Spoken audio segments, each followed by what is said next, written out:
This conference will now be recorded. Hi friends, good morning in this Business Intelligence Master Program. So in today's session, we are going to talk about slowly changing dimension type 1 with surrogate key. Yesterday, we have discussed with hash value, right? So by using the hash functions, we have generated the hash value. So today we are going to see SCD1 with the surrogate key because we have some challenges with surrogate key. It's not exactly like how you do in hash, right? Because surrogate key, it is going to keep on increasing from the value which it has generated previously. So that's why what we need to do is we need to get the max value as of now, whatever max value we have in a target table, in dimension table.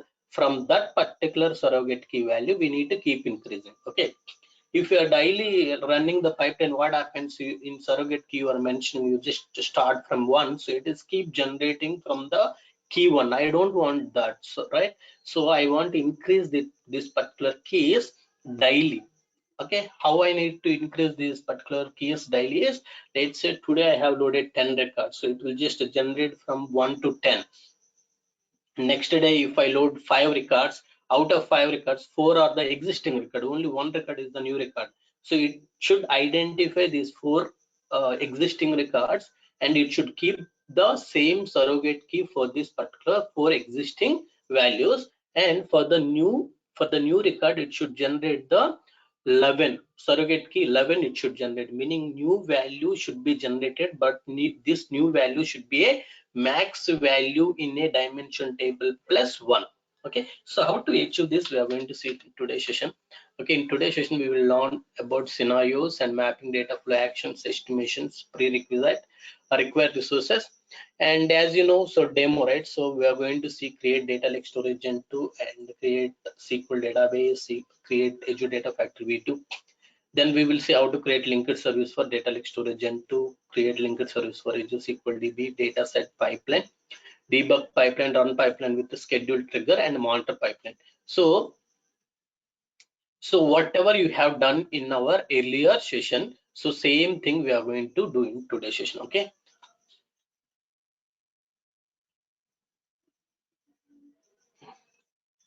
One second.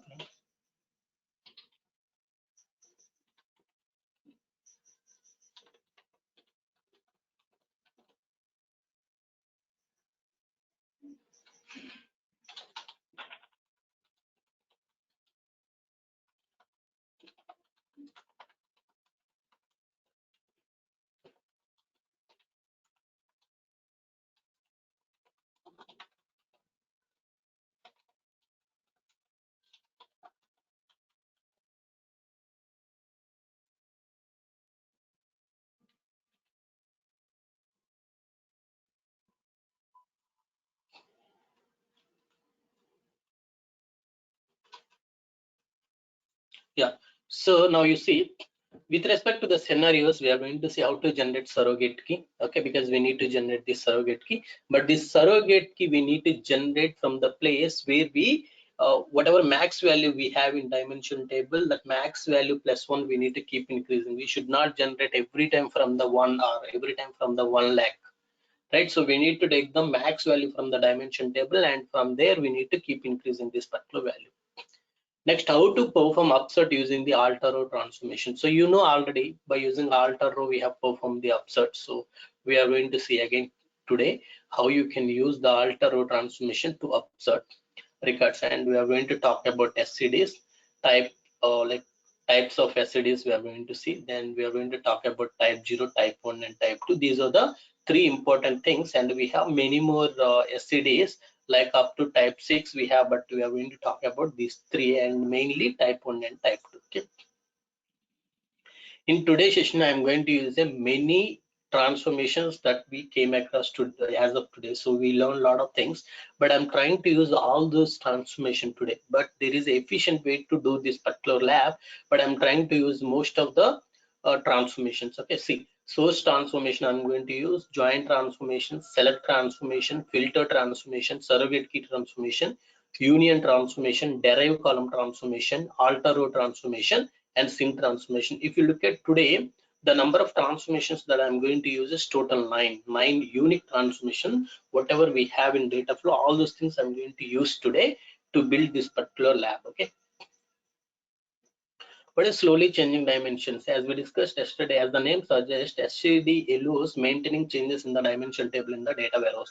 Dimension table example, customers, product, and calendar. All these are the examples I have given. Okay, customers, they may move, like their location may change very rarely. They may change phone number very rarely. They may change address very rarely. So products, new products may come rarely, and existing product quantities or existing product some details may change very rarely. So these all are the static values, but very rarely these values are going to change. So these dimensions will be there in a data warehouse. Okay, all these things we discussed. And SCD nothing but whenever something changed for this particular customer, for the product, we are going to take these changes and reflect in the dimension. How you are going to reflect these changes in the dimension is up to the customer. Whatever customer is expecting, whether you want to retain the history, then we are going to keep the history, plus we will add the current details. If you don't want history, what has happened doesn't matter for me, then we are going to keep only current data. These are dimensions that gradually change with the time rather than changing on regular basis. As we discussed, customers are not going to change their phone number or address in the same way. Product details we are not going to change regularly. These are going to change very rarely. When you implement SCDs, you actually decide how you wish to maintain historical data with the current data. So that's what, when you implement SCD, based on the customer, you are going to implement what customer is expecting, whether you want to maintain the history along with the current data or you want only current data.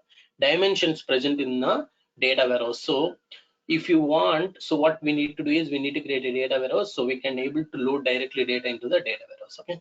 Next, commonly used dimensions are customers, calendar, products, and so on. So all these things we discussed. Next, types of slowly changing dimensions. We have a type 0, 1, 2, 3, 4, 5, 6.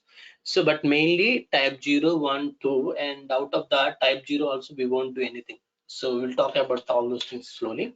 Slowly changing dimension type 0, no changes allowed. Dimensions never change. Once you have created dimension, you are not going to change that dimension. That is nothing to type 0. What is type 1? Type 1 means new data overrides the existing data. Let's say one Rama Hyderabad you have now, like Rama has moved from Hyderabad to Bangalore. Now you are going to overwrite, you are going to just overwrite, you are going to update that particular entire details, and you are not going to keep the historical data. Okay, update new record with old record directly without saving the old record, without keeping the old record, just directly update new record with old record. This keeps only current data and does not maintain historical data. In SCD1, this is important. When somebody asks what is the difference between SCD1 and SCD2, you need to tell in SCD1, this keeps only current data. It does not maintain historical data. This is very important interview question, friends. The difference between SCD1 and SCD2, they will ask. Okay, try to understand. So SCD1 will not keep the historical data. It will keep only current data. It does not maintain historical data. Okay, example, we'll see this is the data. I have historical data. Now this is the, like, this is my dimension. This is the incremental data that I am receiving. Now these are the common records. When you check it, this is the common record. So when you just check matching record, what it indicates is, so this particular record has updated something. You can see here Bangalore has changed. Bangalore has, like, he was there in Hyderabad, now he moved to Bangalore, so I need to update this particular value from Hyderabad to Bangalore. I don't need to keep this entire record. Okay, so he is in Hyderabad from this time to this time. I don't need to save that particular history here. So you can directly just take this particular, like, take this entire record and overwrite here. Okay, so 1 and 3, 4 are the here old records. If you look at 5th, this is the new record. This is the new record. Okay, now you see 1, 3, 4 are the old records, 2 is updated, 5 is the new record. Okay, when you just created the dimension, you will see something like that. Don't worry, I will just generate the surrogate key and I will keep it here. But you see here one, like all these things, you look at the second customer, he was in Bangalore previously, but when I implemented SCD1, this particular city is updated. In the same way, 5th one is the new record, so 5th one is inserted into this dimension table. Okay, See here, second is the new record, and this fifth one is the new record. Okay, fine. So let's talk about SCD2. SCD retains the full history of values. Okay, when the value of chosen attribute change, the current record is closed. Okay, old record will be available in the dimension table, but that will be there as a inactive or closed record. Okay, a new record is created with the changed data values, and this new record becomes the current record. So whatever new data is coming, that will become a active record, or you can say that is the current record. Okay, each record contains the effective time and expiry time to identify the time period between which the record was active. Let's say one Rama Hyderabad, he was there from 2016 to 2020. So now suddenly in 2020 December he moved from Hyderabad to Bangalore. Now in SCD2 you are going to give the history. So one record you will have something like this: one Rama Hyderabad, start time from 2016 January, end time is 2020 December. And the next record you are going to insert saying that one Rama Hyderabad, and he started living from December 2020, and the end date you don't have anything, you are just going to keep it as a null. Okay, we'll see example. You have this.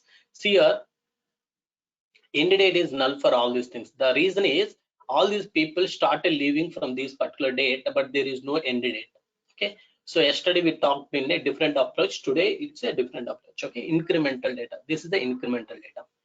Now, if you look at this, so 2 is the matched record, and 1, 3, 4 are the old records. 5th is the again new record. Okay. Now, 1, 3, 4 are the old record. You see, 5th one is the new record, and here second is the updated record.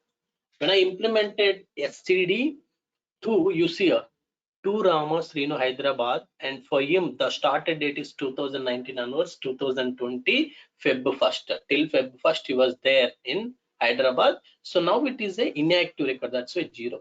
But where he is currently, 2 Rama Srinu, he is in Bangalore. He started living from 2020 Feb 1st. There is no end date because still he is in this particular location. But if you look at the 5th, 3rd, 4th records, all these people started living from these dates, but there is no end date because these people still living in that particular location. So here 2 is the existing record. If you see here 2 in this is the expired date, or you can say end date. Till this particular date he was there. From Excel this date he just moved to the Bangalore. Okay. No. So this is the 5th record which is new. Okay, friends. Let's move now. Overview diagram. See, overview diagram, this is how I'm going to implement today lab. So let me just explain quickly. One more thing also I'm using that I have not mentioned in our scenario. See, this is the like source. Okay, and this is the sink. If you look at the sink one, it seems like I'm not using the sink one anywhere. If you look at here, see, there is no reference point for sink one, because whatever data I'm reading from source, whatever I'm receiving, that data I'm caching. Caching is nothing but Spark is an in-memory computation. So whatever data you're going to use commonly, that data you can able to keep it in memory, so that you can able to process data quickly. So what I'm going to do, whatever data I'm getting, that data I'm going to keep it in a cache. I'm just keeping in a memory. That is nothing but a caching. So I'm just whatever data I'm getting from source one, that data I'm just caching. Okay, that will be there in my memory. Okay, remember this is done. What value I have cached is max value from the dimension table I have cached. Okay, let's say yesterday first time we have loaded 4 records, so we generated 1 lakh 1 2 3. Okay, now we have 1 lakh 3. That is the our last value which we have max value. That value I have stored here. Remember, this is a my incremental data, this is a my dimension again. So these two I am just joining with a left outer join. Left outer join means common records plus left records you'll get. Here, see, from the source, one second. Yes, I am just using the left outer join. So what is meant by left outer join, friends? Left outer join means common records plus new records, right? Sorry, common records plus only records available in a left table. Now my left table is my source, my incremental data. My right table is the dimension table. Now common records between the dimension table, common records between the source, plus all remaining records from the source you will get. Ultimately, you can say all records from the incremental data plus common records from the dimension data you will get. That is the result. Okay, I will take that result. And I'm just taking the common records. How to filter out common records? We talked about something called is null, right? So if you apply is null, you will get only the records which are available in this particular table, in the source, not in the dimension. Now I'm just taking here unmatched record. Unmatched means only the common records from source and sink I'm taking here. Okay, see here, I think 1 second. This is null, not null. Yeah, here I am taking the common records. Let's say example, in this dimension I have 1 2 3 4. Okay, here I am just passing 1 2 5. So I'm just repeating once again. Please try to answer me. Here I have a 1 2 5. Here I have 1 2 3 4. When I apply left outer join, what values I will get in my output? What values I will get in my output? I'm repeating once again. In this source incremental data, I have 1 2 5. Here I have 1 2 3 4. So if I apply left to join, left table is this source incremental data, right table is this. What records I will get in my output? 1 2 sir 3 5. 1 2 5. Very good. I will get 1 2 5. Okay. Please try to understand, friends. I will get 1 2 5. Okay, you understood 1 2 5 because see here you have 1 2 5. Here you have 1 2 3 4. What is the common records? 1 2 are the common. Okay, in this table, what is the remaining record? Fifth one, right? So I will get a 1 2 5. Now out of which what are the common records? 1 2 are the common records. So out of this, if I want to get a common records, what I can do? Right table, one of the column if I take, and if I apply a not null, if I apply a not null, I will get the common record. Okay, don't worry, practical I will show you. And all those common records I'm just taking and selecting the required columns instead of taking all columns from list or dimension, all columns from the incremental data. I'm just selecting the required columns. Okay, this is keep here as like that. Now come to join. So I'm taking same data here. I'm just taking unmatched record. Unmatched record means the record which is available in the source alone. Here we have a 5, but here we don't have fifth one, right? So for these all dimension columns, you'll get null null null in the join.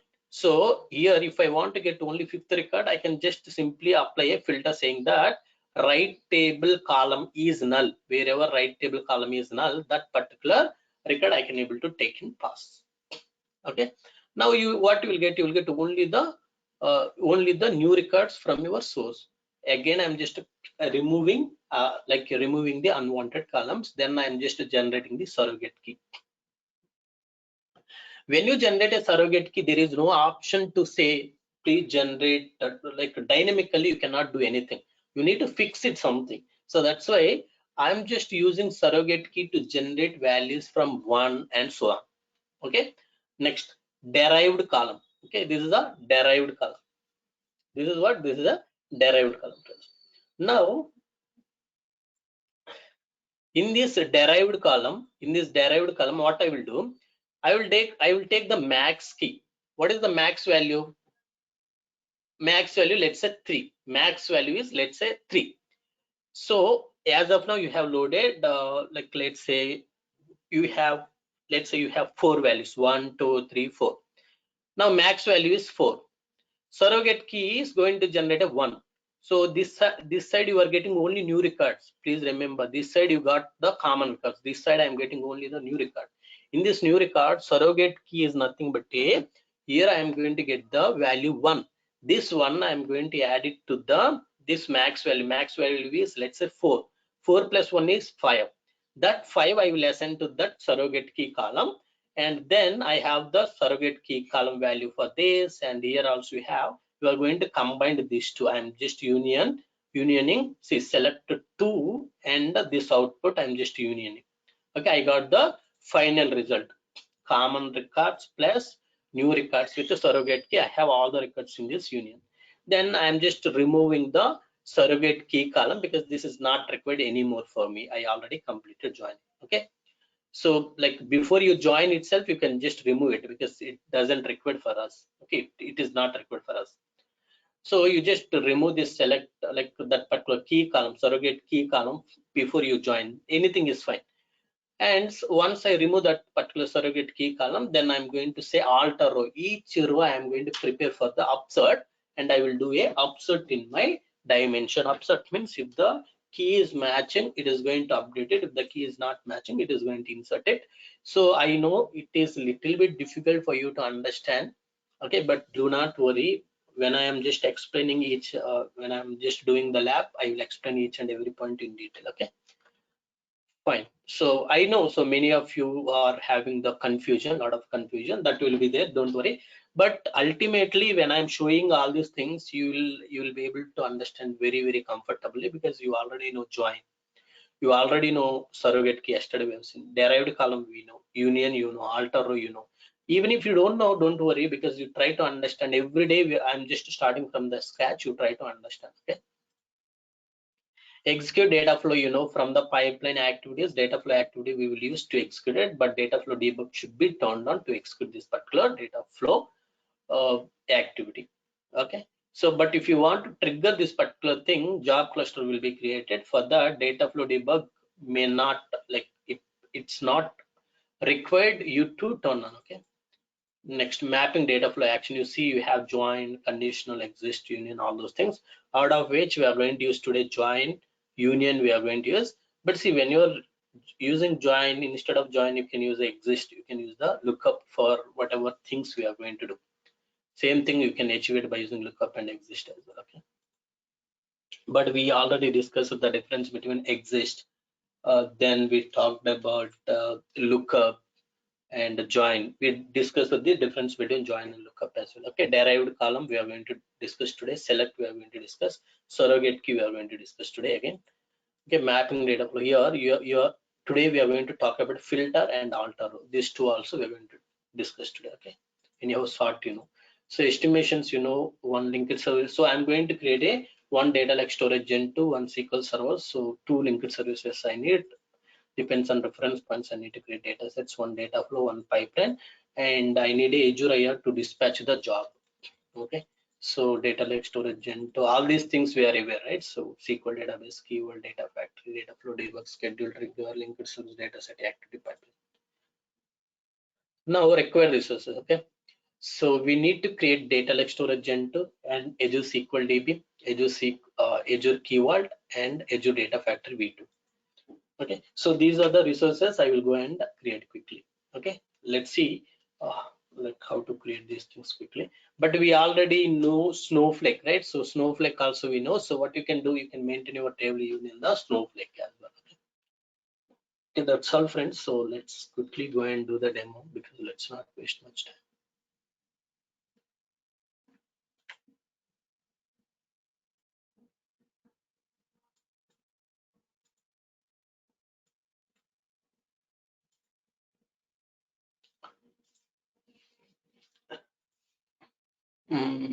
Yeah, let's start with the SQL database because if I created the data warehouse, it will take more time. Let's click add to create the SQL database.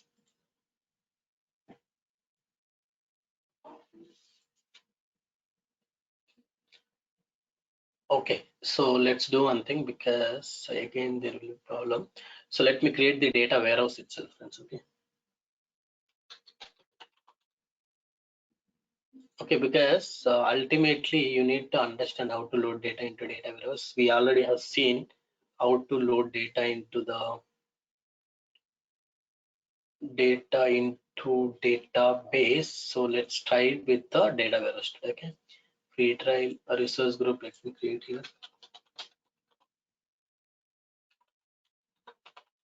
Both are same, right? The only thing is, instead of database, we are using database. Okay, this is a cloud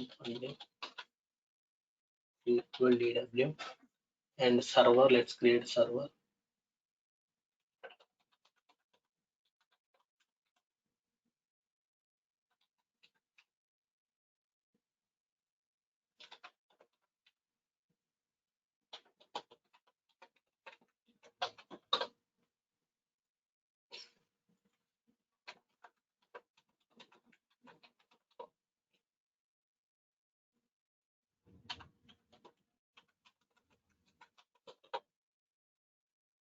And click OK. So performance level here, it's not like DTUs. Here you have a scale, you just have to say. So I don't want more than 200 C. Okay, even it is costly. Let's try to use only 1000 C. Okay, just click click apply. So it's just 99 rupees per hour. Just click create. So it is initializing the deployment. Okay, it will just take some 10 to 15 minutes. It will take. Okay, let's wait. Meanwhile, let's create other resources and then we will start our data flow debug. Meanwhile, our data warehouse will be ready. Okay, from here,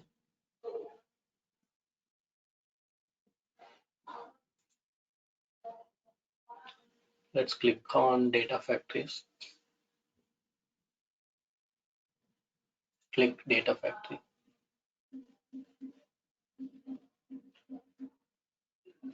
Select the same resource group and name of the data factory cloud and ADF V2. This is not available.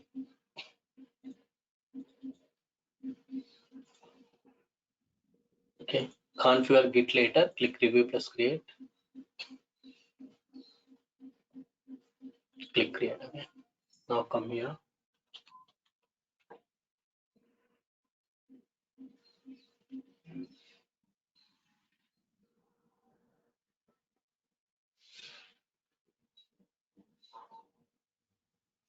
Let's create now storage account. Go to storage account.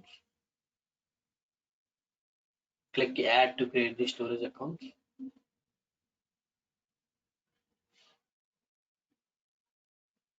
It's a resource group. Let's select the resource group and storage account name. I'll say cloud pandit ADF cloud pandit ADLS V2 store. Click git configuration, all those things. In advanced tab, you just enable the hierarchical namespace. Click review plus create.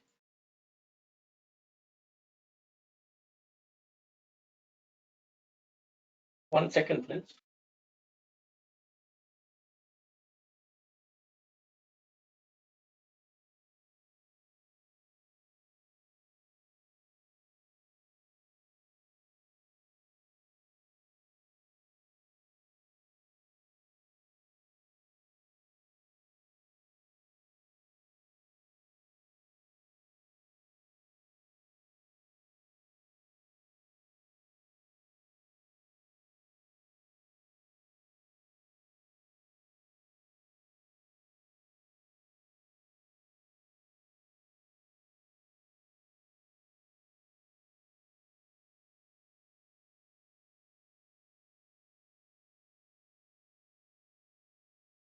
Okay, let's create Azure keyword now.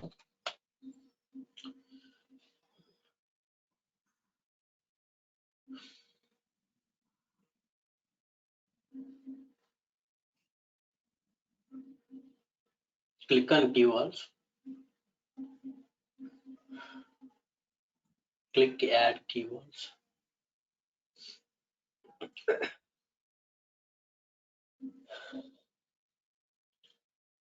Select this resource group and keyword name, let's say cloud pandit AKV 1230. Access policies. Let's add access policy. Select this.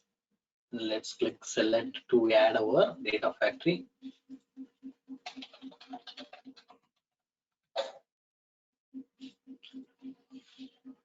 Oh, I have given 1229. Huh? Today 30, right?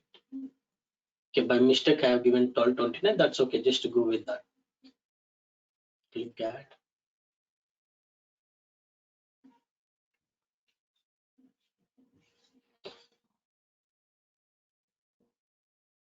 Click create. Okay. Now I have created all the required resources for us, isn't it? Okay. So this is our source. So my dimensions will be there in a data warehouse. So by using a data factory, we are going to do that, and to store all our passwords, we are creating the keyword. Okay. Now let's open our data factory meanwhile.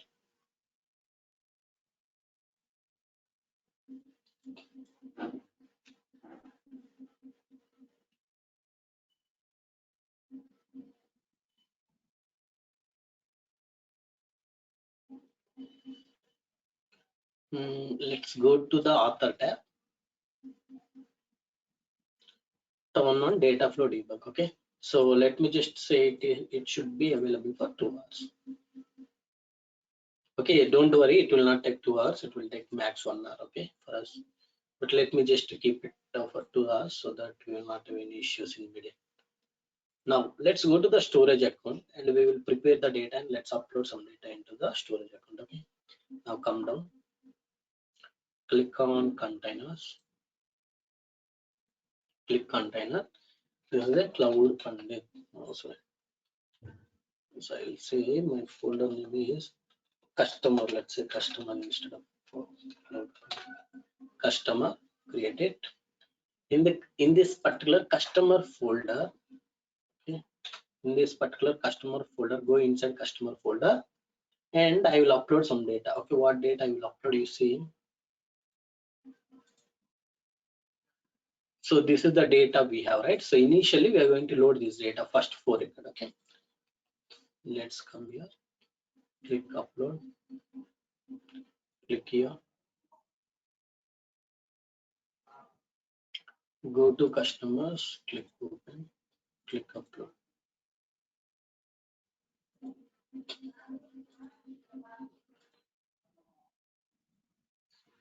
Okay, so customers.csv. Okay, so this is the file I have. Now let's yeah, this is the CSV file we have uploaded. Come back, click on access keys. Okay, so show keys. So this is the key. I need to store it in Azure keyword. Copy this, come to Azure keyword, go to resource. Let's click on secrets, click generate / import. So let me give here ADLS key. So same key I will paste it here, then click create. Okay, in the same way, go to data warehouse, so it will take some more time. Okay, meanwhile, let's try to create the linked services, everything for our data like storage. Okay, come to data factory, go to manage tab, let's click new. Okay, so gen 2 data like storage gen 2, click continue. This is ls for ADLS gen 2. Yeah, account key I want to enter manually. So key I need to read it from the Azure keyword. Just say Azure keyword. Yeah, let's connect to the Azure keyword first. So create a linked service for Azure keyword AKV, and subscription is this, and linked service. Sorry, Azure keyword is this one. Click create. Now we need to select the secret name. If you remember, ADLS key is the secret name. It's a case insensitive, as I mentioned earlier. Now go to store name. So this is the storage name. Come here. Let's form the URL. https://dfs.core.windows.net/test connection.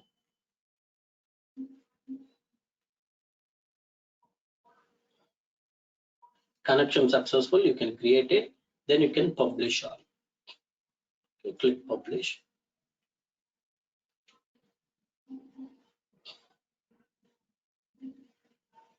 because once we create the key vault, before you reference to any other linked service, we need to publish, because directly on the fly we have created the linked service for Azure Cloud. Now come to author tab. Let's create a data set for our source as well, because we will try to prepare everything for our source. Okay, like meanwhile our data warehouse will be created. Click continue, CSV, click continue. This is what this is a DS for Azure keyword. DS for ADLS Gen 2. It's a customer CSV. Use this linked service. First as header. Okay. File system. Yeah, let's select that particular file. Customer. Let's select this. Click OK.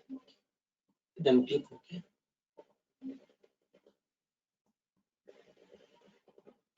Okay, fine.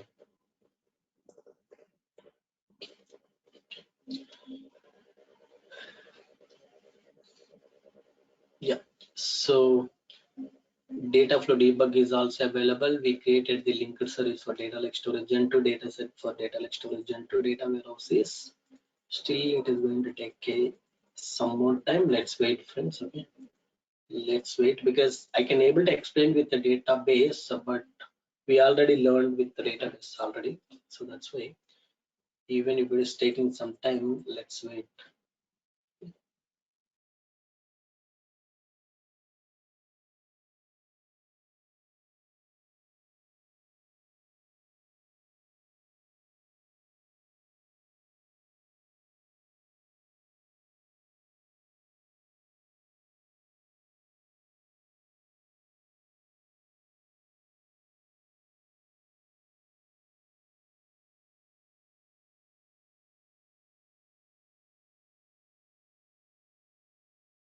We initialized, like we launched, we submitted deployment at 7:59. I think it is almost 10 minutes. I think it will be available next within 5 more minutes. Okay, we'll see.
Malaya, is there any issue? I guess. Can you check once?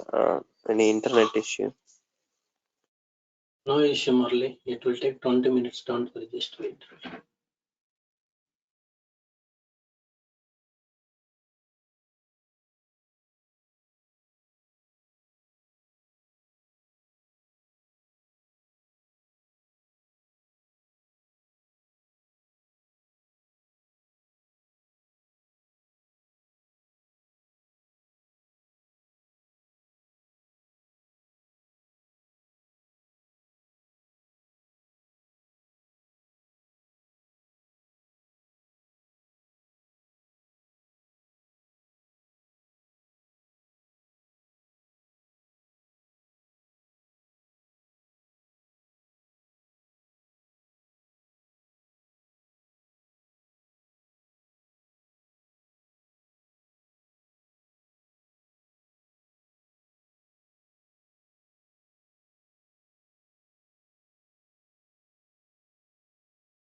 Okay, so data warehouse is ready now.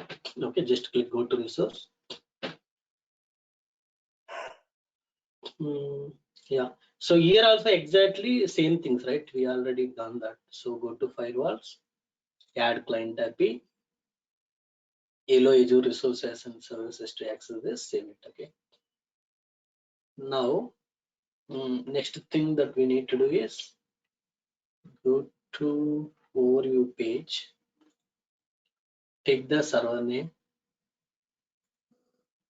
Okay, come here, let's click here. So same tool you can use, right? So just use server here. Let me enter username, password. My data warehouse name is this.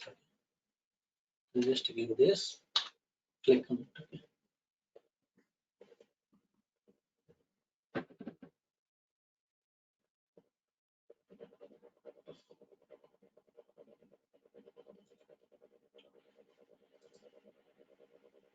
Click new query.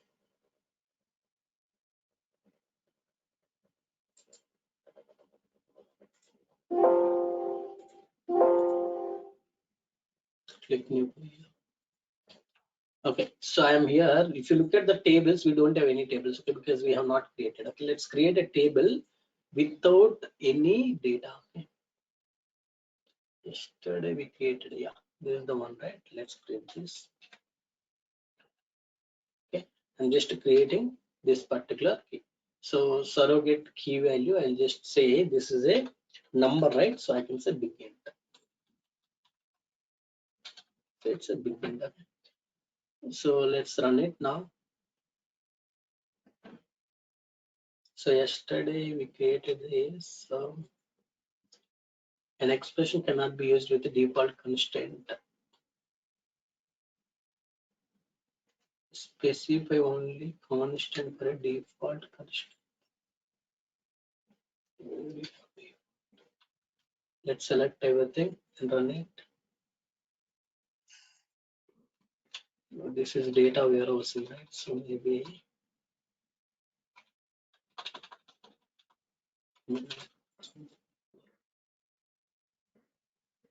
let's do one thing. Let's remove this update date column itself because we don't require that. Just run it. Okay, I created the table. Now we'll see what columns we have in it. Select the star from dim underscore custom. Okay, and run it.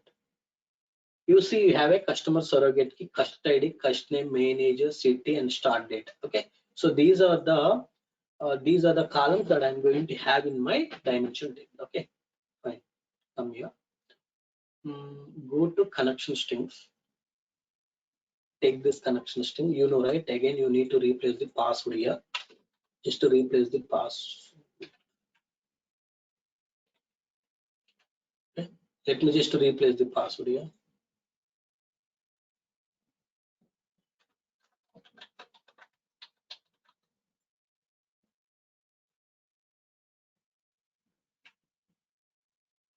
Go to Azure keyword, click generate / import. You can say SQL data warehouse connection string.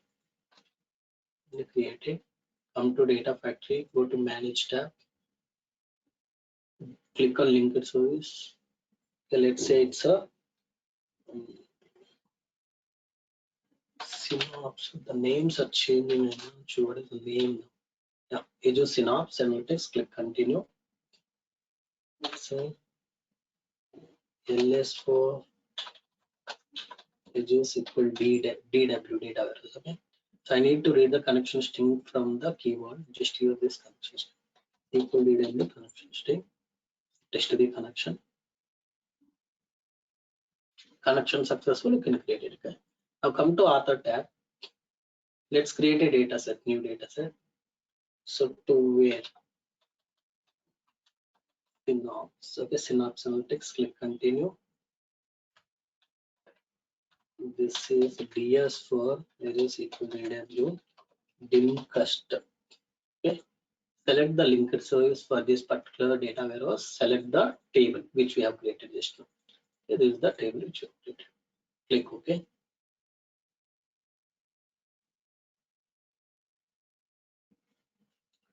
Now let's create a data flow. Click new mapping data flow. Click data flow. Click OK. Fine. Let's click add source. Click on this. This is basically get max surrogate key. Okay, so this is my transformation source. I'm going to get the max surrogate key. How to do that? For that, you need to use a dim cust data set, and in that data set you selected the table, but go to source, don't select table because I need to get the max key. For that I need to fire a query. How to fire a query? For that, come back to here. Let me show you how to write a query. Max key, how to get it? From dim underscore cust. From dim underscore cust I need to get the max key. Max key of what? This particular column, cust underscore underscore key. Okay, so this particular max key value I need to say max value, something like that, and just run it. You'll get null. Okay, because the reason is you don't have any data in this. Okay, just take this query. I'll just paste it here. Okay, I'll just paste it here. So now you see, just click import projection. So because it should execute this and it should generate a max value column. Okay, that's why you need to say import projection.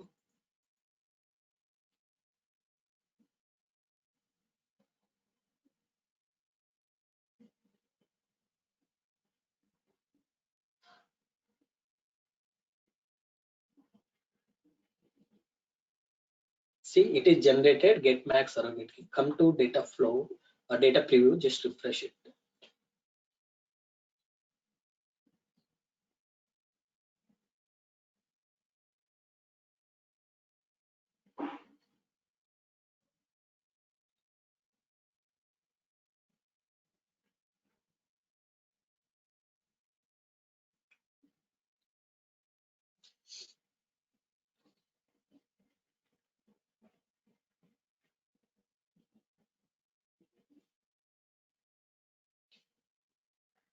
Okay, see here, you got a null. The reason is you don't have any max value. Okay, but still, whether I have a value or not, because next time onwards I'll get that value, I need to store this value in a cache. Okay, how to do that? Just go to sync. So in sync side, basically, if you want to store it in a particular folder or particular table, you will select data set. If you want to store it in a memory, you need to select cache. You select cache. Okay, next come to mapping. So settings here. Okay, this is basically if you are joining this particular value with all other columns, then you need to select the column. So in SCD2 you will see this, but in SCD1 that is not required for us. In mapping, you just uncheck this and check. So what is your output column? Your output column is max value. Okay, let it be. Come to data preview and refresh this and check what value you are getting here. Still you will get a null value because you don't have any data in dimension table.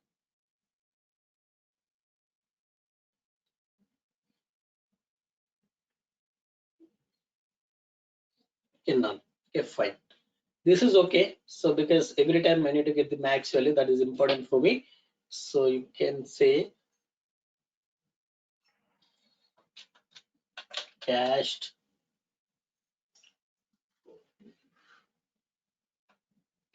max. So you can give cached max key. So this is the name I am giving because this is what I have cached it, right? So cached max key. Now click on add source. So I'm just reading my incremental data. My incremental data is this. Okay. Let's come to projection. You see the data types, custody, and just change it to integer. Cust name, let it be string managers. Okay. This should be the timestamp. Okay, let's select timestamp and come to data preview, refresh this. I'm just reading the data from my source. Okay. Meanwhile, it generate the data. I'll just add my sync data. My target I need to read this time. Okay, this is the dim cust I'm reading. Entire table I'm reading. Okay, I just select a table. Then come to data preview. So just refresh here also. So here refresh button is turned on means already data is available in this particular source. You see source, we have 4 records, so 4 records it is showing. So dim cust table, I'm just trying to get the data from that. We'll see.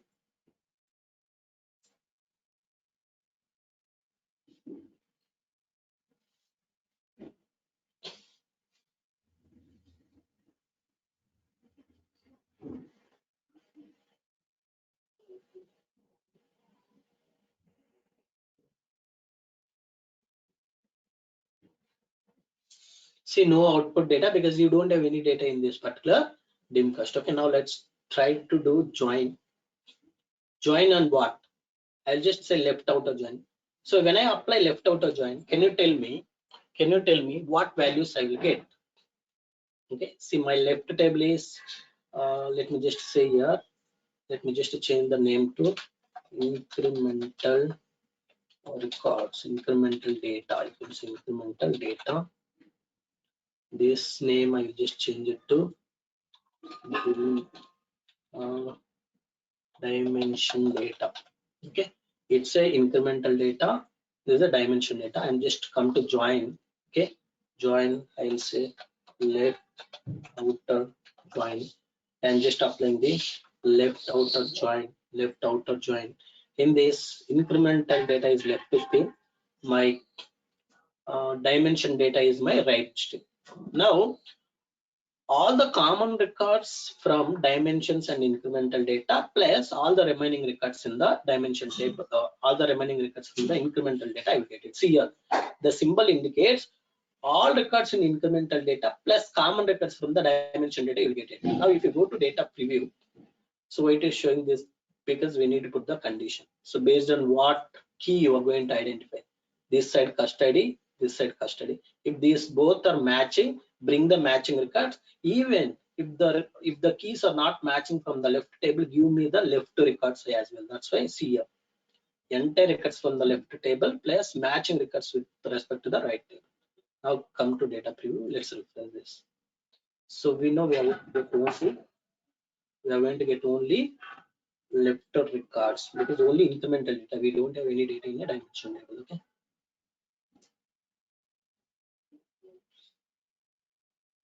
See, Here, if you look at here, you see cust ID, cust name, manager. You have again a manager. This is basically from the dimension table. Okay, this is city, this is city. But I have small problem here because I'm not able to understand which columns from source, which columns from my destination. That's why I'll just delete this. I'll just rename the columns first. Click select, click select. So let's rename all the columns. So this is source, right? I'll just say src underscore. For all the source columns, I will say src.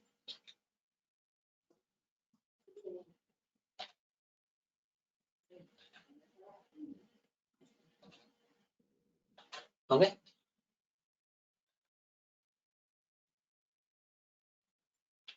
So rename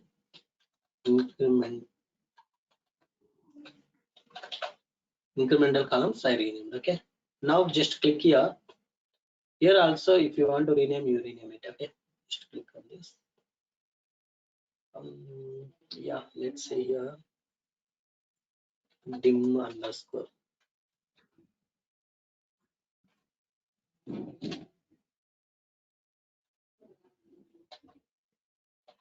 Okay, fine.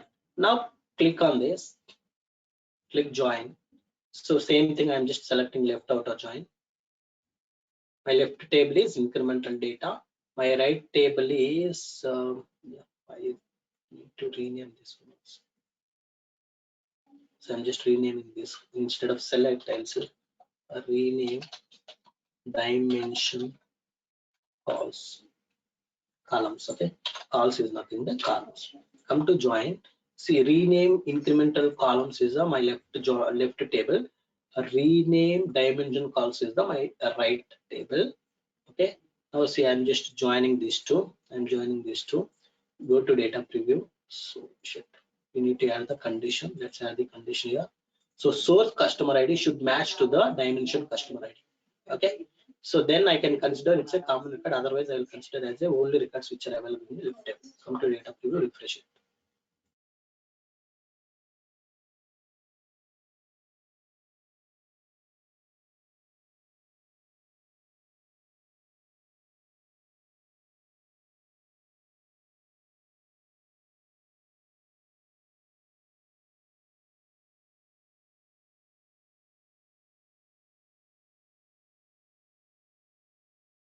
Okay, you see here what has happened here. You see 1, 2, 3, 4, 5. So these are the source like incremental records. These four. So respective columns are null. Okay, because there is no matching record. So here two things may happen. One is maybe matching record you may find. Second one is maybe you may not have a matching record. Now what I will do to get matching records, I will say where dimension cust surrogate key, or you can say where dimension cust ID is not null. Wherever it is not null, meaning this side also you have data, this side also you have data, meaning that is a matching record. Okay, so that's what I'm going to apply filter. First filter is going to be so common records. I'll take the common records. How to take the common records? You see, it's a match records, match the data. You can see match data. So match data, I will get something like this. You see now, I will say is the null. So is null if the dimension column is null. So can you tell me if the dimension column is null means what you will get? You will get only the records which are available in the left table, not a common records. Now to get a match records, I need to reverse this particular returned output. Is null will, so is null of dim city if the dim city is having some data. Okay, if the dim city is having some data, what happens is finally it is going to return true. The reason is null. What is null will do? If the dim city is null values, it will return true. Okay. In that case, what I'm doing, I'm just asking to return it as a true. If it is returned true, you see now match records. Do you have any match records here? You don't have. Come to data preview and refresh. You will not get anything because you don't have any matched records. You don't have any matched records. See, not is null. This condition basically what it will do, it is exactly is not null. If the dim city is not null, such type of records I'm getting. But if you look at here, so it is going to be dim custody is going to be null. Dim custody is going to be null if the record is available only in the source. If it is an unmatched record, then this is going to be a null. If this is having some data, means it's a matched record. That's why I'm saying if there is no data here, okay, if there is no data here, see is null. First I'm applying is null. If there is no data here, get it as a true. It will give the true. Is null function, what it will return? True. But even if it is returning a true is null, outside I'm using a not. What not will do? Inside if you get a true, it will make it as a false. Inside if you get a false, it will make it as a true. Now what happens? Exactly your condition will become reverse. Now you are trying to identify is null here. Okay, so is null. So is null means yes, it is a true, but final condition will get a false. False means except these records, I want to get all other records. What it means? All the matching records I will get. If you go to data preview, you see no output data. Now what I need to do, I'll just take the new branch. See, new branch also we are going to use today. New branch, I'll take a new branch. So in this new branch on same join data, now I'm going to apply another filter to get the only records which are available in the left table. Okay, only the records which are available in the left table I will use. So you can use the exist basically, but I'm using joins. You can use anything. Okay, there are multiple ways to do that. So apply filter. This filter is basically for what? This filter is basically for what? This filter is basically to get unmatched records. Or you can say insert the records. These are the insert records which are available only in the source. How to do that? Come to here and put a condition. What is the condition? Is null. Is null if the dimension column is null. The dimension column is null. Anything, it may be city or whatever. Dimension custody, you can say. Okay, if the dimension custody is null, the dimension custody is null, what it means? Okay, dimension side it is showing null, meaning it's a new record which is coming from the source. That's why it is not available in the dimension. Now you see all 4 records will be available here.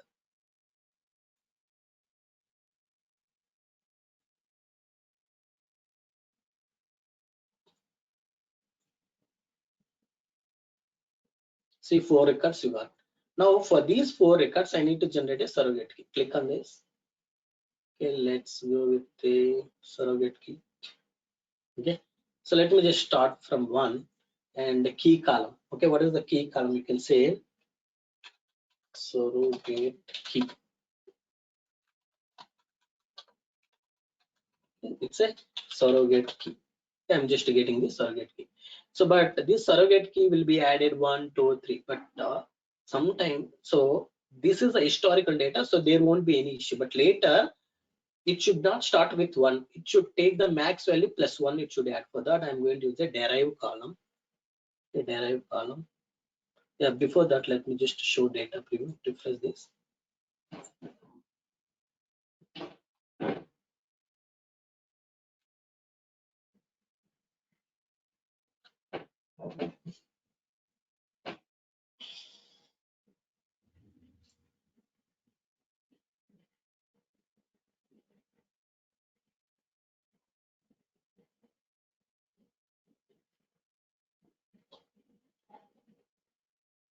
See, surrogate key is it is generated in the last, I think.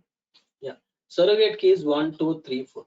But later it should not be 1 2 3 4. Later in incremental data it should not be 1 2 3 4. That's why the behavior of this surrogate key column I need to change.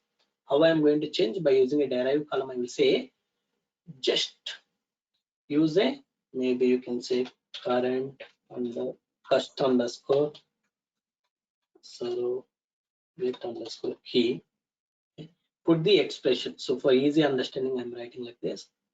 Now you need to put a condition. What is the condition? Is I need to add 2 values.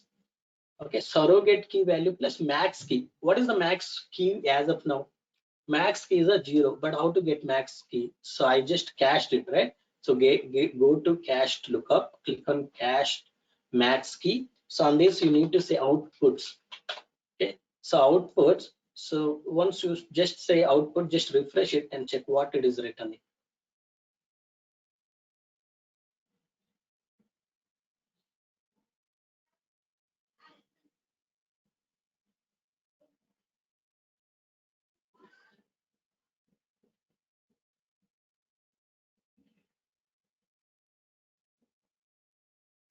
What it is returning? It is not returning anything. It is not returning anything because there is no value as of now. There is no value as of now. That's why it is not returning anything. But so in this I need to take a first column. Okay, because if you remember, if you remember friends, what happened is in this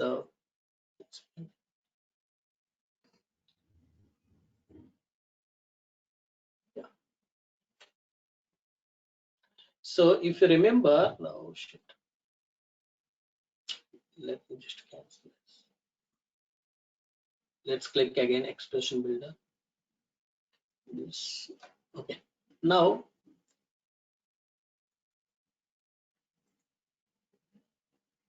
okay, see here, I'm writing this.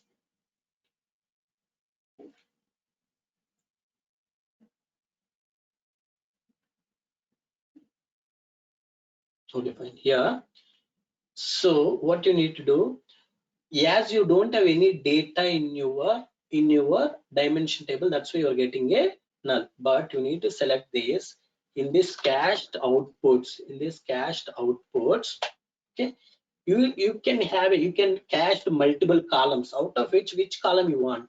First column. Okay, what is that first column name? So what is the first column value? That is max value. Okay, let's go and check whether it's a max value or not. I will come back and I will change this once again. But whether it is a max value or not, how to verify? Go to cached value, go to data preview. You see, is it a max value or not? It's a max value, isn't it? So that max value I need to use here. I used. I'll get a null here. I will get a null value. So null value you cannot concatenate with one. Null value you cannot concatenate with one. So now what I will do, I will use something called case statement. You see something called, you have a case statement. What case will do, you see case. Okay, if it is true, if something is true, then it will return first value, otherwise it will return second value. Okay, what I will do in this case, I will say if this value is null, if the value is null,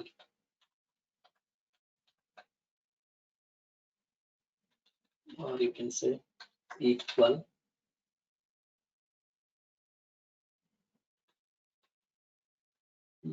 yes, is the null. You have a function called is null. So if you are checking if this particular max value is null, if it is a null, I need to start with 0. Max value should be 0, right? So if it is a null means I'll say, okay, there is no value in that, so you just consider 0. Then I am going to say, okay, I need to start surrogate key from the 1 2 3 4 something like that. Okay, otherwise if it is not a null value, just pass whatever max value you have, okay, that value I'm going to pass it. So for this particular value, I'm going to add my surrogate key value. Here is my surrogate key.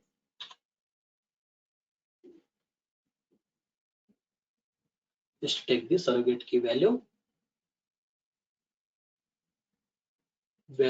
spelling mistake. Okay,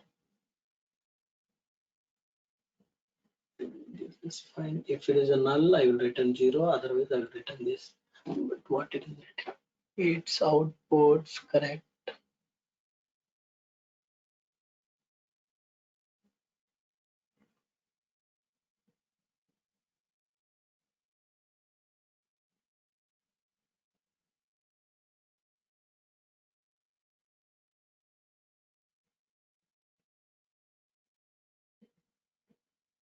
This is going to return same value outputs dot max value. So let me just say integer. So make sure, so it may return some null value.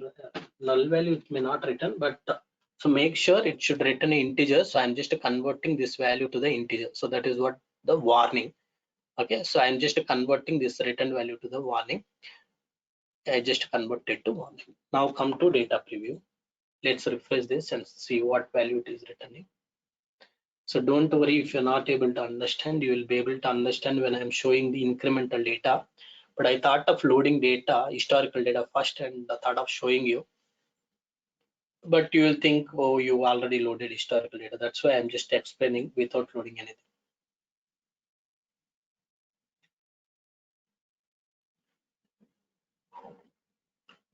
See now, cust surrogate key, you are getting 1, 2, 3, 4. Okay, this is what you are getting 1, 2, 3, 4. You are getting okay. But you no need to have these many columns. You can use the existing things, but for easy understanding, I'm trying to add all the columns. But as you get some, as you practice, you'll come to know you can use the existing columns. Okay, now we got the required columns. Now I'll just remove all the unwanted columns. I'll just remove all the unwanted columns now. You see how I'm going to remove all the unwanted columns. Come here. So because you just look at here, so source customer ID, source customer name, source manager, source city, source start date. You need to have all this data from source because it's an incremental data. Whatever is coming from source, you need to pass it to the destination. But dim custody, you don't need to pass dim cust ID, you need to pass dim cust name, you don't need to pass dim manager, you don't need to pass city, you don't need to pass start date, surrogate key, you don't need to pass this particular cust surrogate key, you need to pass cust underscore surrogate key, you need to pass. And here also I'll just say, I'll just rename this one to the cust ID. I'll just rename this one to the cust name, and this is I'll just rename to manager and rename to city. This one also can rename to the start date, and this can be a cust surrogate key. Okay, this is how the things come to refresh. So it is going to do. So now you see you have only 6 columns here. 6 columns will come. You can see in inspect also you have only total 6 columns. Okay, now go to your match data. Here also, if you look at here also we have only, oh, you have a lot of columns. Here also I'll just filter out these columns also. So once this data is available, yeah. Now you see data is clean and neat. Surrogate key is generated 1, 2, 3, 4, and these are custodies 1, 2, 3, 4, Thiru, Ram, all these things we have. This data is the new data. This should be inserted, but you may have a updated data. Just come here. See, a lot of columns we have in updated also. Let me just select the required columns and unnecessary columns. Let me remove it. It's updated, right? So updates also I need to pass it from the source column. Source data, meaning whatever data is coming coming now, that is the latest data. That's why I need to consider this. Let me just stop this. Start date, dim city, all these things. So but dim cust surrogate key, whatever surrogate key we have in our dimension, same key should be passed. The reason is it's updated. Surrogate key is not going to update. Surrogate key is going to be same, but other details may update. Okay, that's why let it be. And I am just renaming all these things.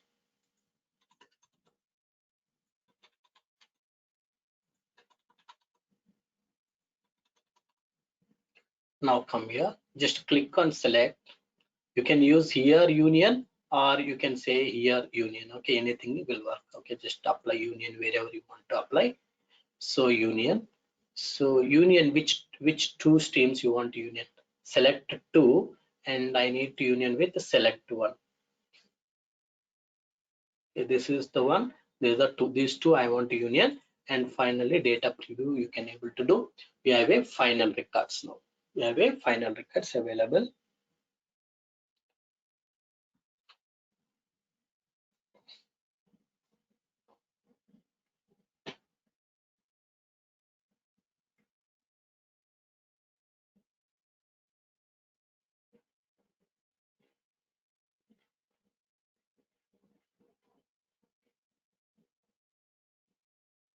Okay, these are the records. But you see here, just surrogate key. Oh, I need to rename this also. It should be renamed to cust underscore surrogate key. It should not be dim underscore cust, right? So click refresh now. You should have a same number of columns. You will not have any column extra.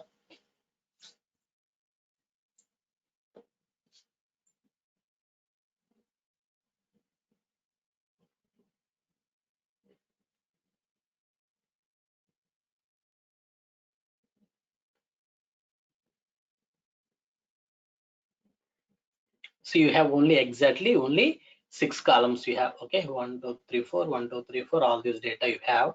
Now all this data I need to prepare for the upsert. Just click alter row. Okay, in this alter row you can say upsert if there is no condition. Every record is eligible for the upsert. So I'll just say everything is ready, true. Save and finish. Now I need to write it into the sync. Select the sync. Okay, in this sync, first thing that we need to do is we need to go to settings. Go to sync. Select the your data set. Which data set? Let's say dimcast is the my data set. In this data set, what I need to do, it's not an insert, it's an upsert. So how you will identify it's updated record is based on the customer ID. So select the customer ID column. Okay. So if you want to preview their data, yes, before, so sometimes it will throw error. In that case, come to mapping, auto mapping disable. You can disable auto mapping, check it, everything is fine. Yes, everything is fine. Now come to data preview. If it is showing something like this, do one thing, come to mapping, just say reset once.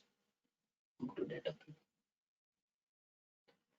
preview. Throw like this only. First ID I selected, everything is fine. Basically, again auto mapping, mapping. Yes, see, it is available. I have not done anything. It will just take some time to refresh. You just have to take care of this mapping. Okay, do something, auto mapping, unmapping, refresh 1 or 2 times. It will be available. It will show the data.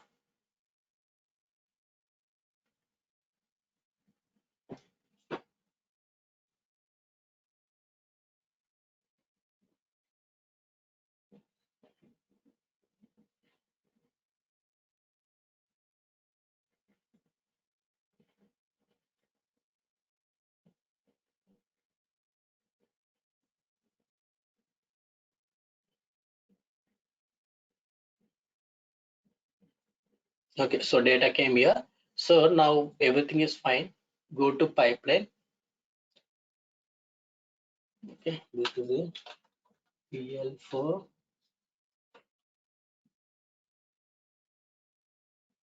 Okay, come to data preview, data flow. Select this data flow. Then click OK. Go to settings. Okay, this is the data flow one. So all other things you know. Okay, so see here automatically it is asking you to enable the staging.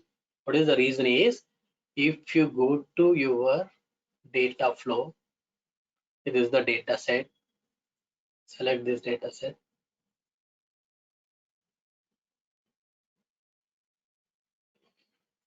Open this data set. Yeah, so as you are loading data into your data warehouse, right? So it is asking you to enable the staging, you see. So for this, so it is just asking you to enable the staging. Okay, so what we will do, we will let's try to load it as a bulk insert, not a we will try to do a bulk insert, not a polybase, right? So that's why I'll just say debug. So recommended staging, storage path. I think a data warehouse, it is not allowing us to do. Yeah, in Spark there is no direct way, so that's why it is asking us to enable the staging. Staging means you just select some storage. Okay, let's do one thing. Go to storage account. I will tell you what you need to do for the staging. We already done it, but let's do once again. Go to containers. Create a container called temp path or staging path. This is a kind of a temp path. Okay, create it. Now come to data factory. Select the linked service, same linked service, browse it and select the folder which we have created, temp path. Okay, click OK. Understood? Okay, so I just selected the staging path. Now let's try to debug it.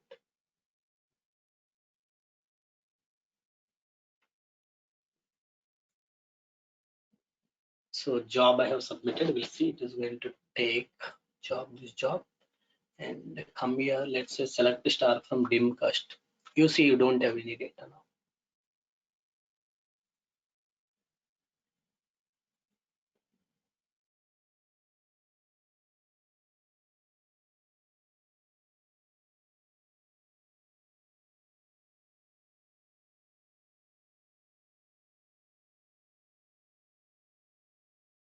Data flow is running now. Just refresh this.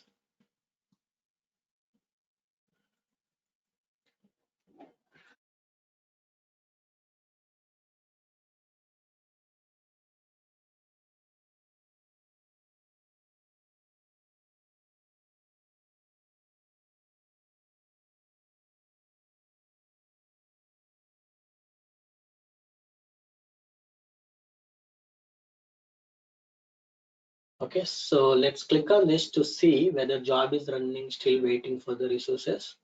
They still saying acquiring compute. Refresh here once. Let's go back. So it is running now. It is running. So keep refreshing here to see.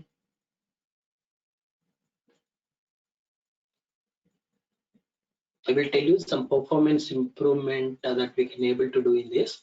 So cached max key is completed. So it is cached the data.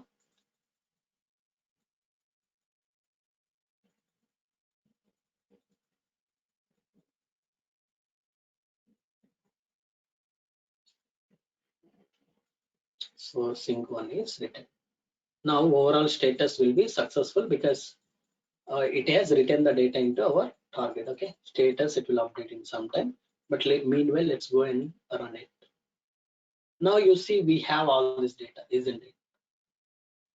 We have all this data.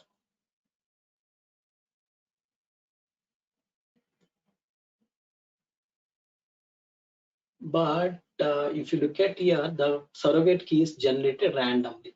Randomly means it will generate in a order, but it is not exactly as how you are passing the records. Okay, so whatever record it is displaying, because when you do joins, when you apply some transformations, record will not be in a same order based on customer ID, right? So it will not be in a some order based on customer ID. So if you want to generate surrogate key based on customer ID order, particular order, let's say wherever customer ID, first customer ID record is there, I want to generate surrogate key 1. Wherever I have a second customer ID, so I need to generate 2. In that case, you need to sort it, then you need to generate the surrogate key. But ultimately, you see, unique keys generated for all the records. It doesn't matter with the customer ID. Okay, unique keys generated. Now, you see what I will do.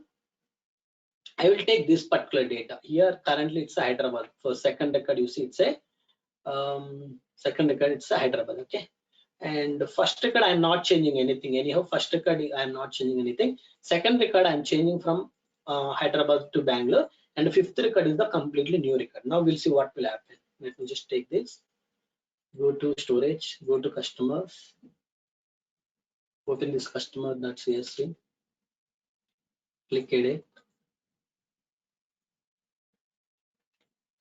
Let me just paste it here, save it. Okay, save. Now come to data flows. Data subsidiary. Now again I'm just debugging. So now we'll see incremental things are going to happen or not. Okay, we'll see.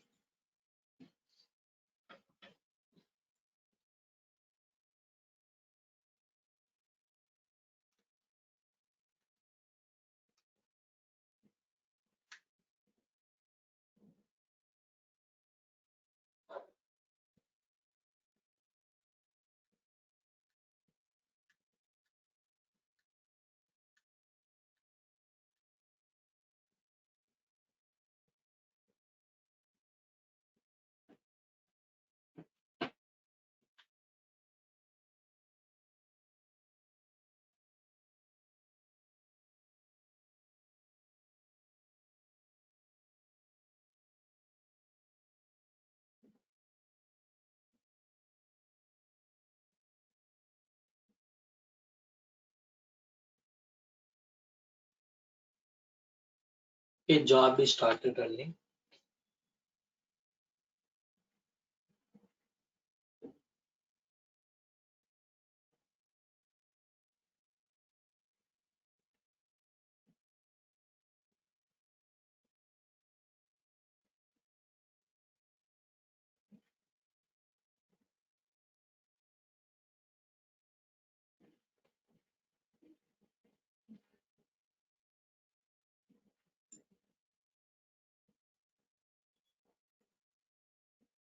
Let's click on this to see. Select query, compute. Okay, let's wait.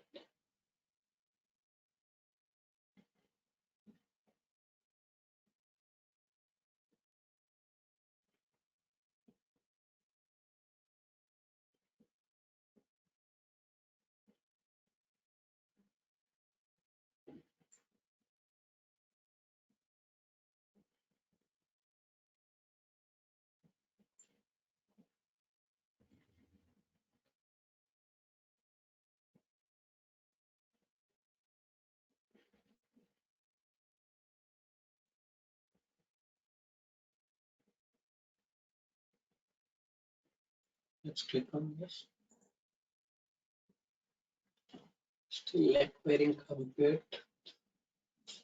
What's the issue with this data flow?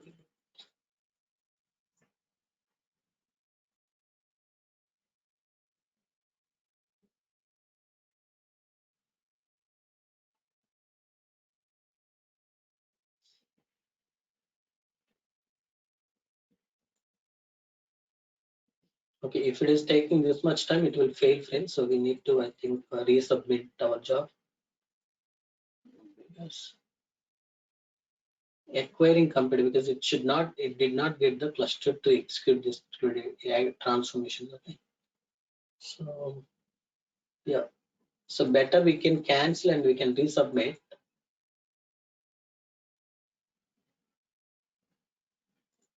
I will explain once again all the things. Okay, once I execute everything, I will explain. We know, don't worry.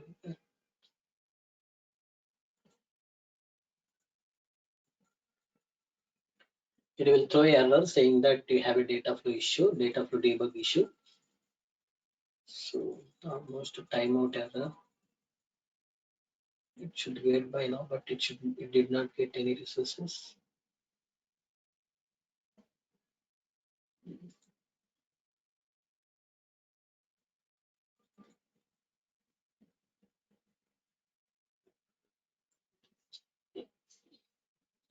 You can see we will get a error, timeout error. It should get by now, but still.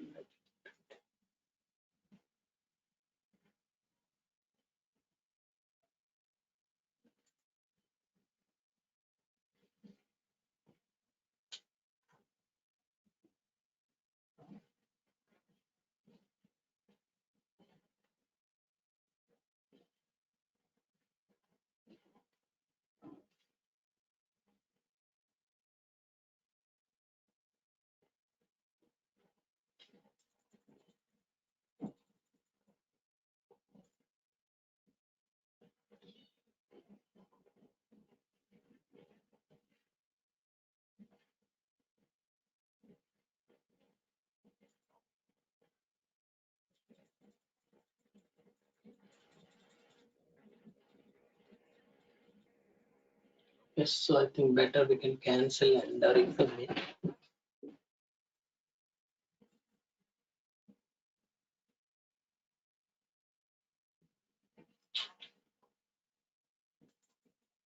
Yeah, let's cancel this ourselves.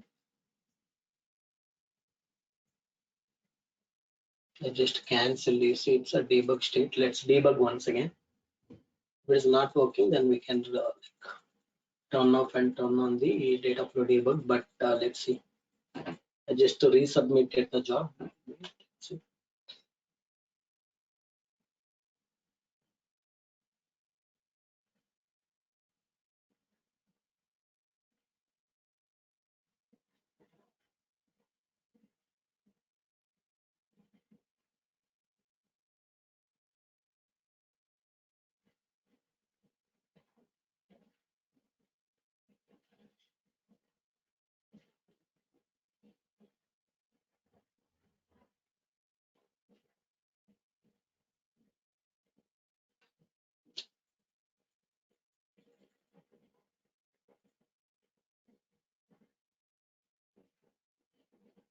Okay, let's wait for 1.5 minute or something. If it is still waiting for acquiring resources, then we can stop and start the data flow debug. Okay, there's no other choice.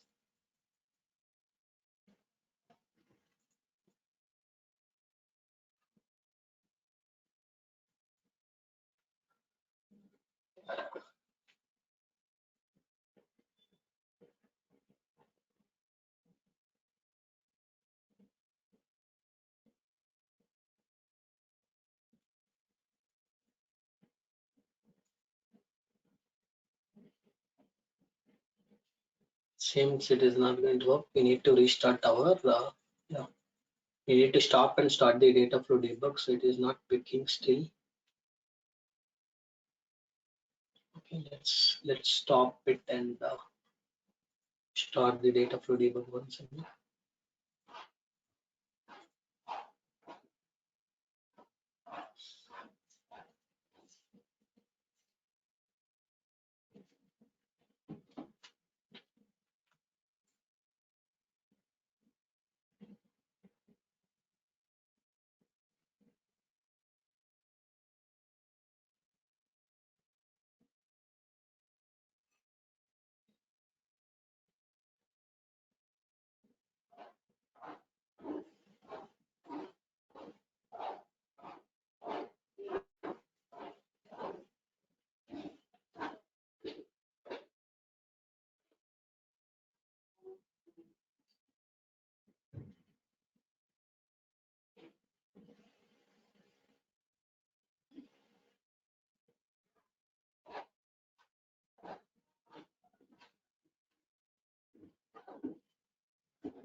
Okay, let's wait for some time.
Meanwhile, let's publish all. Okay, publish.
Okay, so data flow debug is available now. Let's click debug once again.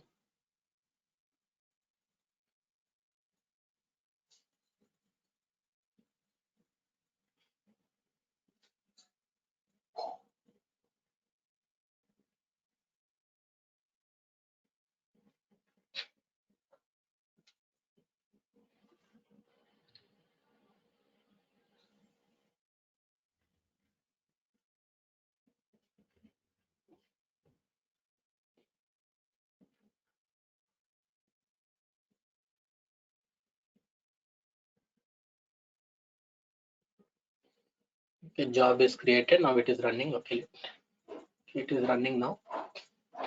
Let's click on this to see whether resources is allocated. Still acquiring compute.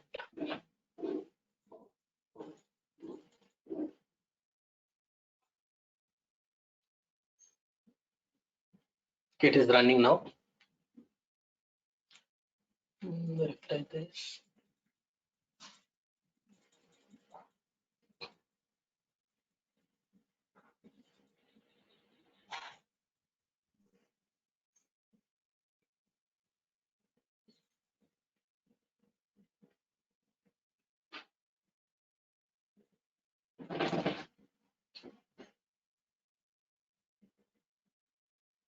Okay, so it has cached the data. Now it is doing the transformation and it has written the data to the sink. Okay, now come here. So let's open Excel first. So here I will just let me just take this data first and store it here. Now I'll just execute this. Now you will get a new data. Okay, you got the new data. Let's check it. So see here, this is the new record. Okay, Shiva Koti Mumbai. Okay, this is the new record. Okay, that's why this is inserted and surrogate key is 5. But if you look at to Krishna, okay, this is the same record, right? No, which one we have changed from Hyderabad to Bangalore? Yeah, for customer ID 2, right? For this record, we have changed from Hyderabad to Bangalore. You see in output, are you able to see it's a Bangalore or not? Yes, it's a Bangalore. Okay, here it's a Hyderabad, but it's a Bangalore. Next one, Thiru Srikant Delhi. This record you see one Thiru Srikant Delhi. It came as this. Okay, the time format. This okay. If you want to change it to the format, you can change it. But the dates, everything will be same because those dates did not change. I think we have not changed those dates. So if you want to check.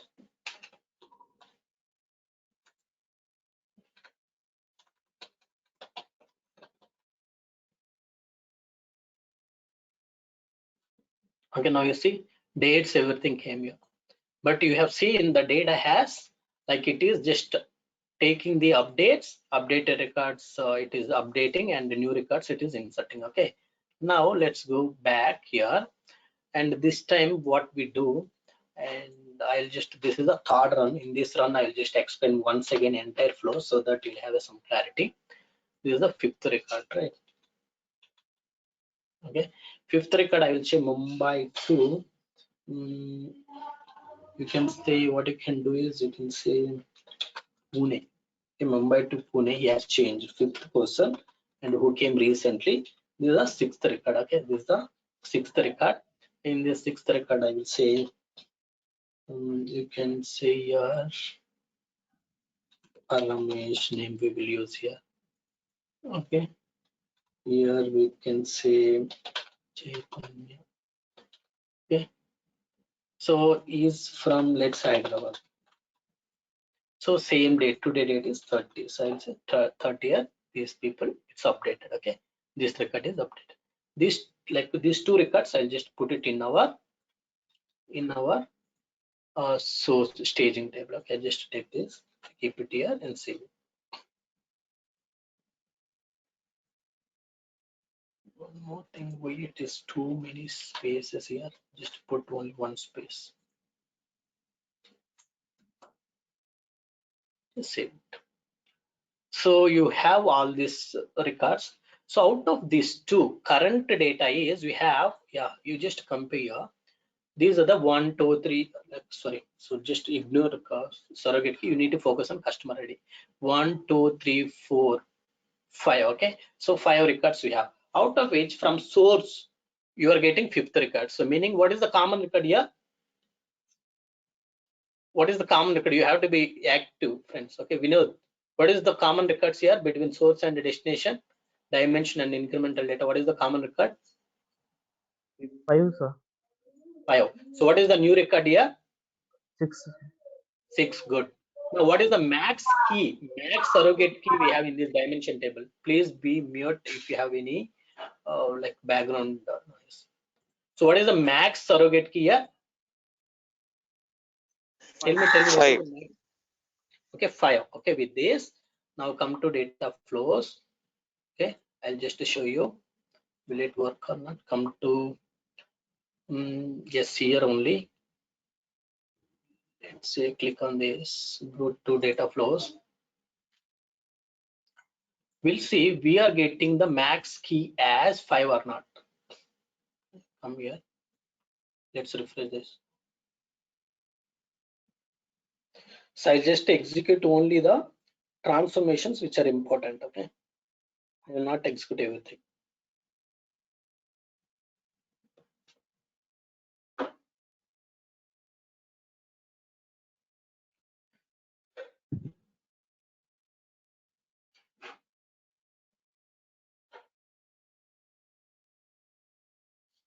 What is the max value we are getting? 5. So that fifth one, the value 5 I am just caching, I am keeping in a memory. Okay, now you know incremental data and you know this data. Let's go to join and let me just do the refresh. Okay, because this join is important, because renaming, all other things, you know.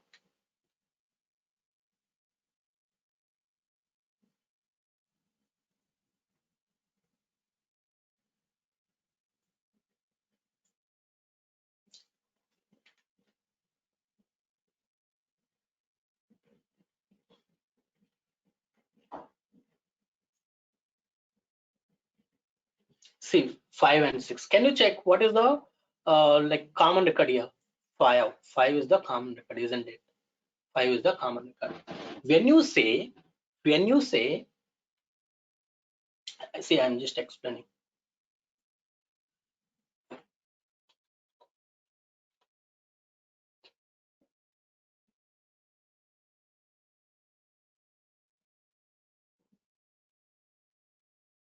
Okay, see, I'm just explaining. Here, you need to tell me, is null of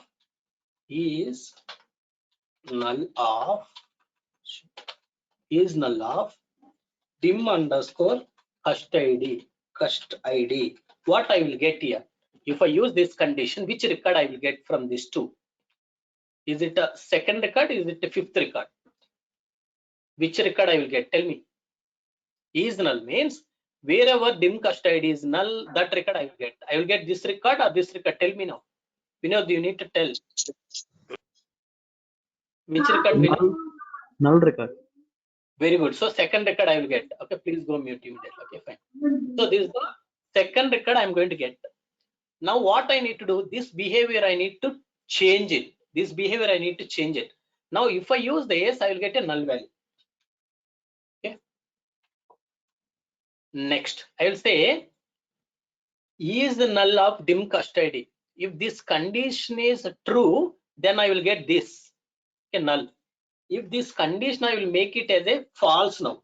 How you will make it as a false is not if you put the entire condition, it will go as a reverse. Now you are saying it will get a null because the condition is met, because it's a overall condition is true. But what you are doing, even though it's a null, internally it will return true, but you are finally you are getting a condition is false. Okay, condition is false means wherever is not null, that record you will get. That's why when you use this condition, you are getting matching records. Okay, you are getting matching records. Whenever you use this, you are getting a unmatched records. You understood?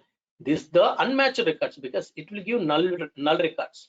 But I'm saying except null. So not means just you are reversing the condition. Except null values, I want everything. Not Meaning except null everything means only matching record you will get it. You understood Vinod this one now? Yes, sir. Everybody's clear? Nagraj clear? Rest of the people, everybody, Parmesh, Chaitanya, Manohar, Yes. Bharat. Okay, fine. This is important one. That's why I have explained. Now you know how I have applied. See, matching records to get matching records, I have applied that exact filter, not is null dim city. Dim city, or if you want to use a dim custody, that is also fine, because the right side entire data will be a custody. If you want to use, you can use. You can just use that. Okay, you can use any of that column. Okay, there is no issue. Come here. This side you check what condition you have used. Dim custody is null. So null means only the new records. Null means only new records will come. For those new records, I'm just giving the surrogate key. Again, I'm just starting the surrogate key from 1. Okay, 1. So now for this new record, what is the surrogate key it will generate? This is important. Again, please tell me. What is the surrogate key it will generate for this new record? Let's go and data preview and refresh this once to see that. It is going to give you 1. It is going to give you 1.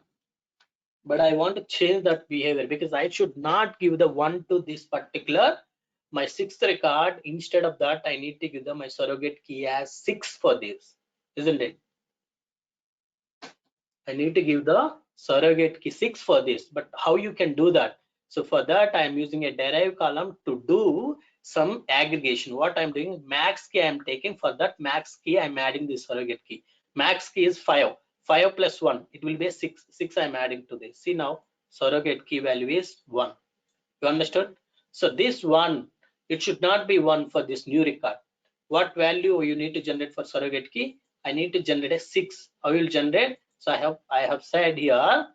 So this case statement I have written basically to make sure first time you'll get a null value in this cached output. Okay, but now 1 second, I need to just minimize this. Yeah, then you will be able to see this. Yeah, see now. So currently this is a not null. This is a not a null value. It is having some data.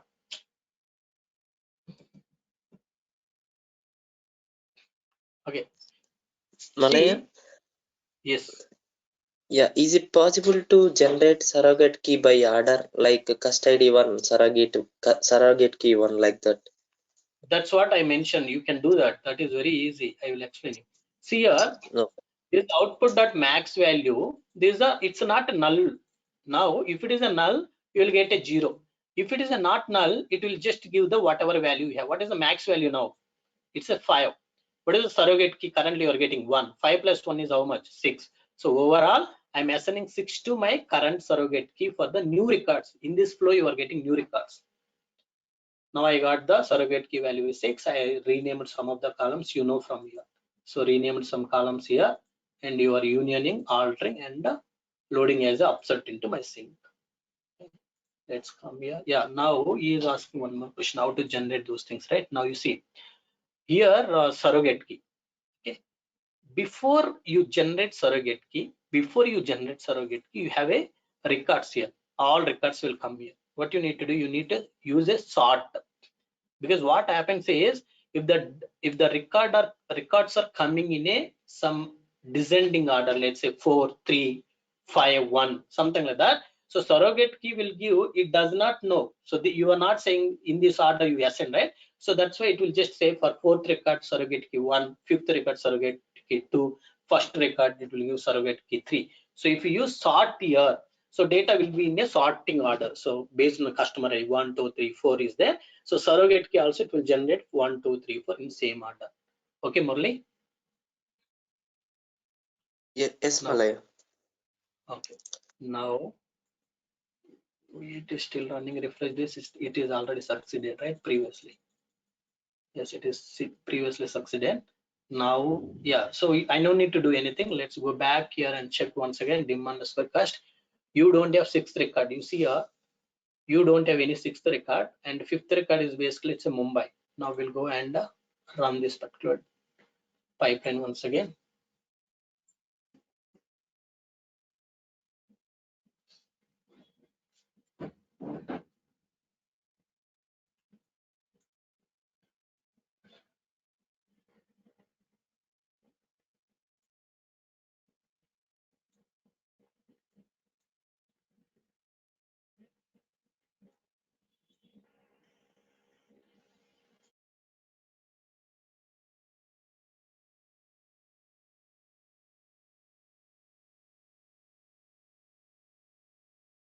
It has created the job ID. Let's refresh this.